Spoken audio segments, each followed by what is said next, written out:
will finally win the GOP's clown show search for House Speaker? Various factions didn't want Steve Scalise, and they're all flexing their individual petty power. This opens the door to dark horse candidates who haven't sought the position. Time equals 400 Ms. greater than Republicans convene again today in their search for a House Speaker, and it doesn't look promising. They can't even agree on whether to keep voting behind closed doors or take their internal battles to the House floor for the public to see firsthand their disarray. Majority Leader Steve Scalise dropped out of the race late Thursday after realizing he couldn't bulldoze his way to victory by assuming his fellow Republicans would fall into line. Runner-up Jim Jordan, who had Donald Trump's endorsement, quickly assumed the frontrunner's mantle, but by Friday morning, he too faced the same math problem. In a conference of 221 Republicans, any presumptive speaker can only lose 4 or 5 votes to command a majority of the majority, in a chamber where the votes of Democrats are not courted or wanted. Amidst the uncertainty and confusion, a surprise candidate emerged. 7-term Georgia Representative Austin Scott, who announced on X, "I have filed to be Speaker of the House. We are in Washington to legislate, and I want to lead a House that functions in the best interest of the American people." The 53-year-old Republican has been in elective office since he was in his 20s and was the first Republican in the Georgia House to join with Democrats to remove the Confederate stars and bars from the Georgia state flag. He notably was among the Georgia Republicans who accepted the legitimacy of Joe Biden's 2020 election victory, a contrast to Jordan, who opposed the Electoral College count on that fateful January 6, 2020 day.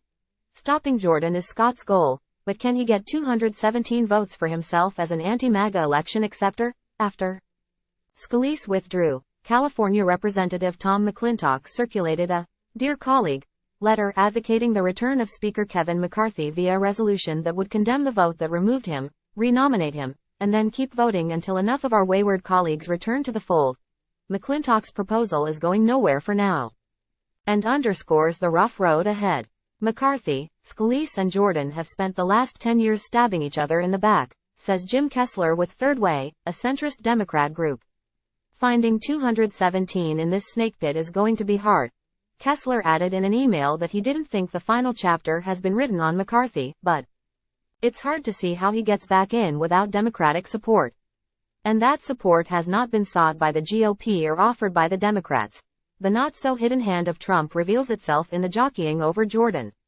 When the former Ohio wrestling coach came up short against Scalise in the secret ballot, 99 to 113, it was a loss for Trump, who had endorsed Jordan and talked of a return visit to Congress, his first since the January 6 day of infamy. Trump didn't show and has been conspicuously quiet about the leaderless House. On Thursday, before Scalise withdrew, Trump told Fox News he didn't think either Scalise or Jordan could get to 217 votes.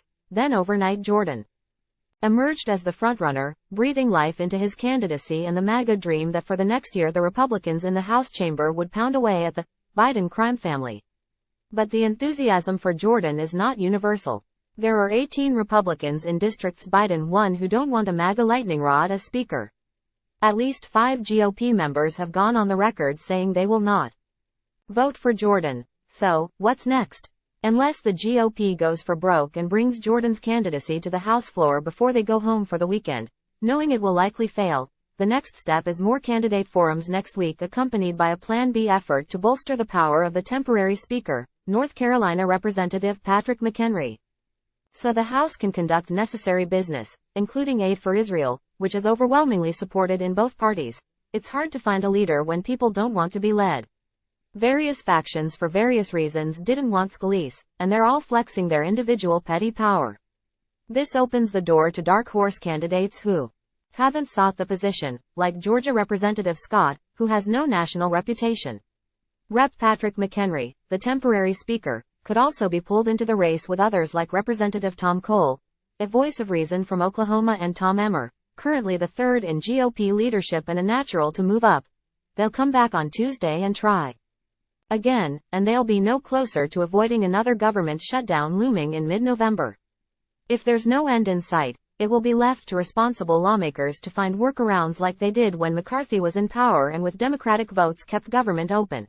The late entry of Georgia Republican Austin Scott raises the question of just how far down the list of possible speakers will Republicans go before they run out of options and are forced to turn to the Democrats for help. For everybody's sake, the clown show should end sooner than later.